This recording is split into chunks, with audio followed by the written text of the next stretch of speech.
But comments में अपना please unbiased experience share करना सो दैट बाकी लोगों के पैसे बच सके।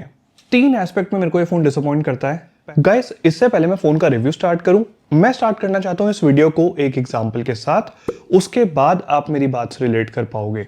हम सबको पता है Volkswagen एक वेल नोन ऑटोमोबाइल ब्रांड है और ये कई सालों से परफॉर्मेंस ओरिएंटेड कार्स बना रहा है।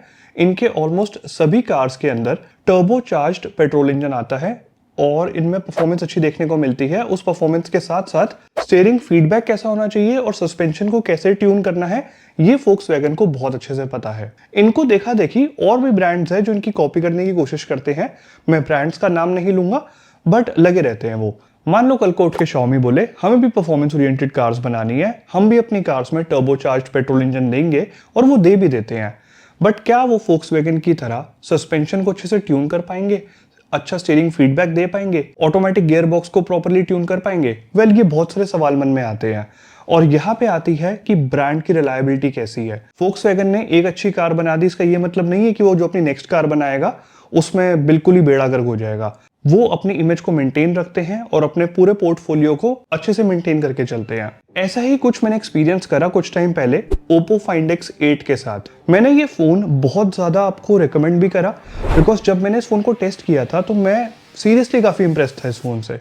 मैंने बस इतना बोला था कि ये फोन का प्राइस थोड़ा सा ज्यादा है, तो कोशिश करना ऑफलाइन में नेगोशिएट करके अच्छे प्राइस पे परचेज करना, बट इस फोन में बहुत पोटेंशियल है। ओवरऑल वेल बैलेंस्ड फोन था। उसके बाद Oppo Find X8 आज की डेट में ऑलमोस्ट आउट ऑफ स्टॉक हो चुका है, कहीं पे भी अवेलेबल नहीं है। Oppo ने सेम प्राइस सेगमेंट में Oppo Reno 14 Pro लॉन्च करा और थोड़े से कम सेगमेंट में 30 से 35,000 रुपीज वाले सेगमेंट में Oppo Reno 14 लॉन्च करा। आई अंडरस्टैंड उसका प्राइस 37-38,000 है, but let's be honest, offline में इजीली 32-33,000 के अराउंड मिल जाता है। Oppo Reno 14 एक ऐसा फोन है जिसके अगर आप ऑन पेपर स्पेक्स देखोगे तो आप कहोगे कि इससे ज्यादा वैल्यू फॉर मनी फोन हो ही नहीं सकता। मतलब इस फोन के डिजाइन को जब आप देखोगे तो आपको पहली बार में इस फोन से प्यार हो जाएगा। बट जैसे कि मैं हमेशा से कहता हूँ, हर चमकती हुई चीज सोना नहीं होती। आई अंडरस्टैंड इस पे बैक साइड पे ग्लास मिलता है और वो मैट फिनिश के साथ आता है, कोई फिंगरप्रिंट्स नहीं आते। इस सेगमेंट में शायद ही कोई और ऐसा फोन है जिसमें मेटल का फ्रेम दिया गया है, बट इसमें है। तो एल्यूमिनियम का फ्रेम मतलब premium in hand feel. Phone देखने में भी अच्छा लगता है और जब होल्ड करते हो तो बहुत प्रीमियम फील भी होता है। तो डिजाइन को 10 में से 10 नंबर है। सिर्फ डिजाइन के बेसिस पे आप फोन नहीं खरीदते, बट ऑन पेपर स्पेक्स और रियलिटी, इसमें जमीन और आसमान का फर्क होता है। एंड मेरे एक्सपीरियंस में इस फोन को यूज करने के बाद, टू बी वेरी ऑनेस्ट, मैं ज्यादा हार्श नहीं होना चाहता, बट Oppo की रिलायबिलिटी पे सवाल उठ गया है इस फोन को टेस्ट करने के बाद। एक फोन Oppo Find X8 जैसा कमाल का ये लॉन्च करते हैं और दूसरा ये।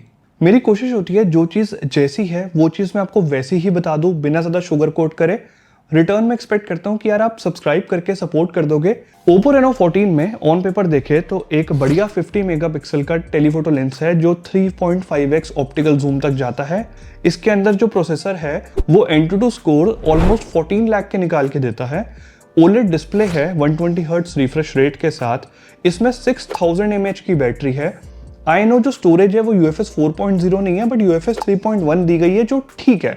LPDDR5X रैम है और बेस वेरिएंट स्टार्ट हो रहा है 256 GB स्टोरेज से, उसमें रैम 8 GB है। तो अगर हम ऑन पेपर देख रहे हैं तो सब कुछ बहुत अच्छा लग रहा है, बट फोन के अंदर इतना केपेबल हार्डवेयर देने के बाद भी अगर ब्रांड उसको ठीक से ऑप्टिमाइज ना करे, देन पूरा एक्सपीरियंस खराब हो जाता है।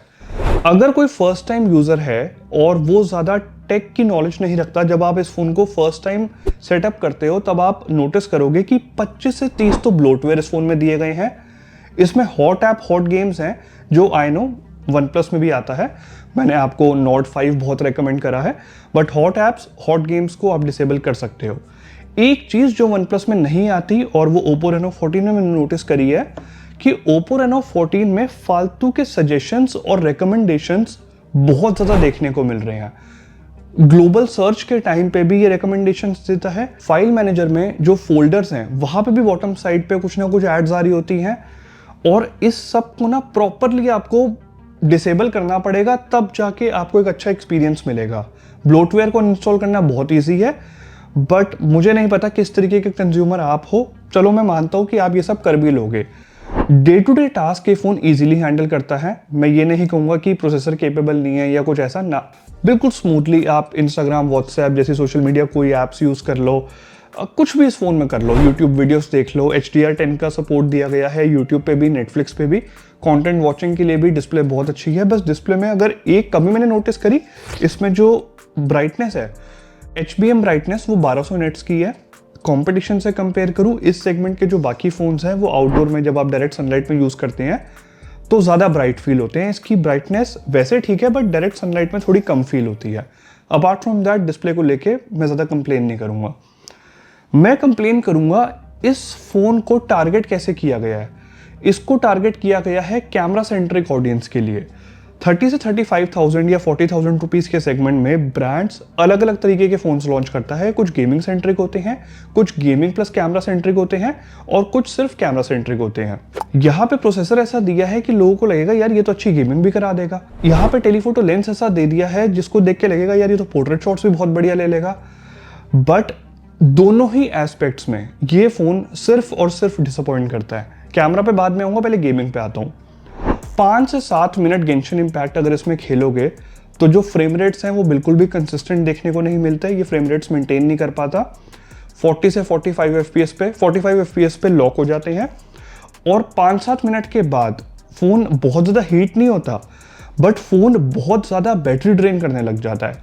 इसमें 6000 mAh की बैटरी है और किसी भी पर्सन को लगेगा 6000 mAh की बैटरी है, एक दिन का बैटरी बैकअप तो बहुत ईजिली मिलेगा।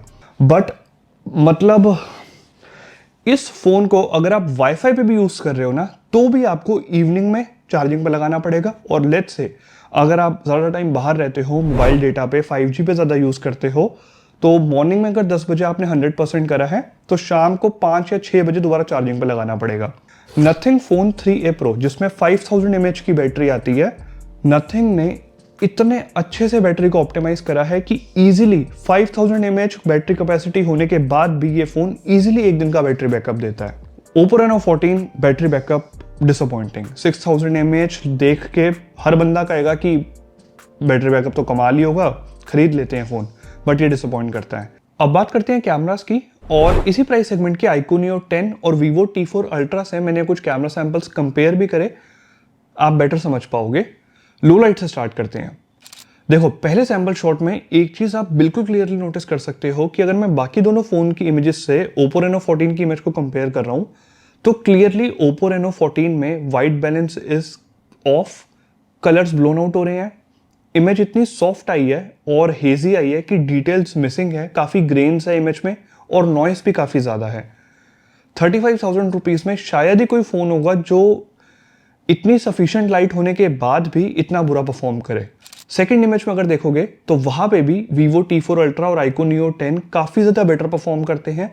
ये मैंने एक पोर्ट्रेट शॉट कैप्चर किया था एंड क्लियरली बाकी दोनों फोन्स ने काफ़ी बेटर पोर्ट्रेट शॉट कैप्चर करा है, जिसमें कलर्स भी बेटर मेंटेन्ड है, डिटेल्स भी बेटर है, टेक्सचर भी बेटर है और कॉन्ट्रास्ट भी ज़्यादा बैलेंस देखने को मिल रहा है। सेम पोर्ट्रेट शॉट मैंने Oppo Reno 14 और Vivo T4 Ultra के टेलीफोटो लेंस से कैप्चर करा है। इस बार iQOO में टेलीफोटो लेंस नहीं है।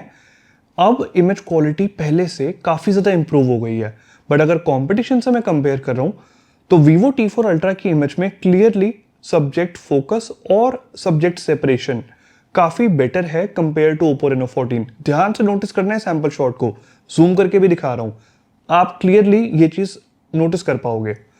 लो लाइट के इस लास्ट सैंपल शॉट को देखो और यहाँ पे प्लीज़ समझना कि लो लाइट में इमेजेस में जितनी कम नॉइस हो उतना अच्छा है, और इन तीनों सैंपल्स को साइड बाय साइड कंपेयर करने में क्लियरली आप नोटिस कर सकते हो कि सबसे ज़्यादा नॉइस Oppo Reno 14 की इमेज में देखने को मिली।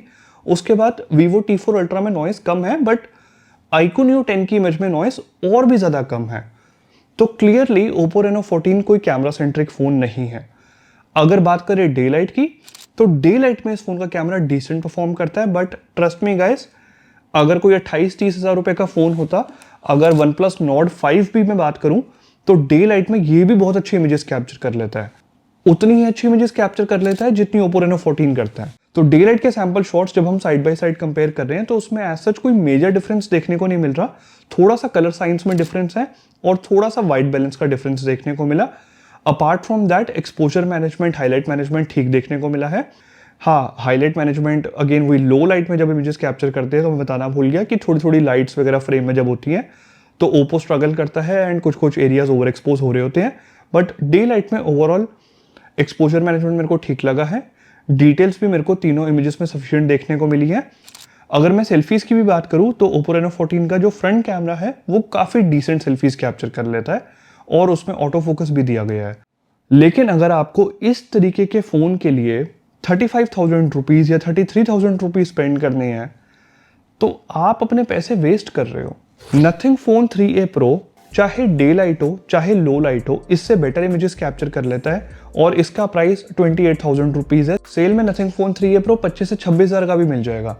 बात समझो, इसके एंट्री टू स्कोर कम है, मैं मानता हूँ 8,20,000 के अराउंड, 8,30,000 के अराउंड आते हैं, बट बेसिक टास्क तो यार ये भी इजीली हैंडल कर लेता है। नथिंग ने कोई ये वीडियो स्पॉन्सर नहीं करी जो मैं सिर्फ नथिंग फोन 3A Pro की तारीफ कर रहा हूँ। मैं बस ये समझाना चाहता हूँ कि यार इस फोन में भी तो 3x ऑप्टिकल जूम के साथ एक अच्छा पेरिस्कोप लेंस दिया गया है, तो अगर आपको पोर्ट्रेट शॉट्स ही कैप्चर करने हैं तो मैं तो आपके पैसे बचाने की बात कर रहा हूँ ना। आप 35,000 रुपीज़ क्यों स्पेंड करोगे जब आपका काम 25-26,000 रुपये में हो रहा है। सेल में ये फ़ोन लेना एक ज़्यादा बेटर ऑप्शन रहेगा। अगर इसका 256 GB वेरिएंट लेना है तो वो 2,000 रुपये और महंगा मिलेगा, बट तब भी पैसे तो बच रहे हैं ना। गेमिंग के लिए ना ओप्पो रेनो 14 ज़्यादा सही है ना नथिंग फोन 3A Pro ज़्यादा सही है। उस केस में OnePlus Nord 5 आपके लिए काफ़ी ज़्यादा बेटर ऑप्शन निकल के आता है जो आपको सॉफ्टवेयर एक्सपीरियंस भी अच्छा दे देगा। ओवरऑल काफ़ी बैलेंस्ड फोन है, मैं इसकी बहुत तारीफ कर चुका हूँ तो मैं ज़्यादा बात नहीं करना चाहता। और काफ़ी भाई मेरे से पूछ रहे थे OnePlus Nord 5 का क्या सेल में प्राइस ड्रॉप होगा। नहीं, अगर हुआ भी तो ज़्यादा से ज़्यादा 1,000 रुपये हो जाएगा, बट इस सेल में तो नहीं होगा। अक्टूबर एंड में दिवाली के आसपास शायद 1,500-2,000 कम हो गए तो हो गए, बट Nord 5 पे ऐसा ज़्यादा प्राइस ड्रॉप देखने को नहीं मिलेगा। Coming back to Oppo Reno 14, 3 aspect में मेरे को ये फ़ोन डिसअपॉइंट करता है। पहला कैमरास, दूसरा गेमिंग परफॉर्मेंस, तीसरा 6000 mAh की बैटरी कैपेसिटी होने के बाद भी इस फ़ोन को दिन में 2 बार चार्ज करना पड़ रहा है। बैटरी बैकअप इस फ़ोन का अच्छा नहीं लगा मुझे। आप इस फ़ोन पे 35,000 रुपीज़ कैसे स्पेंड कर सकते हो, नीचे कमेंट्स में मुझे ज़रूर बताना। एंड एक रिक्वेस्ट है गाइस, प्लीज़ मैं समझ सकता हूँ आप में से कुछ भाई इस फ़ोन को परचेज कर चुके हो और जब आप कोई फ़ोन परचेज कर लेते हो उसके बारे में जब कोई क्रिएटर या कोई भी क्रिटिक बुरा बोलता है ना तो आपको वो चीज़ अच्छी नहीं लगती कि आपने पैसे लगाए हैं और आपको वो सुनना अच्छा नहीं लग रहा। बट कमेंट्स में अपना प्लीज़ अनबायस्ड एक्सपीरियंस शेयर करना सो दैट बाकी लोगों के पैसे बच सके। मेरी कोशिश होती है जो चीज़ जैसी है वो चीज़ मैं आपको वैसी ही बता दूं बिना ज़्यादा शुगर कोट करे। रिटर्न में एक्सपेक्ट करता हूं कि यार आप सब्सक्राइब करके सपोर्ट कर दोगे और वीडियो को लाइक भी कर दोगे। मैं बहुत जल्द आपसे नेक्स्ट वीडियो में मिलता हूं।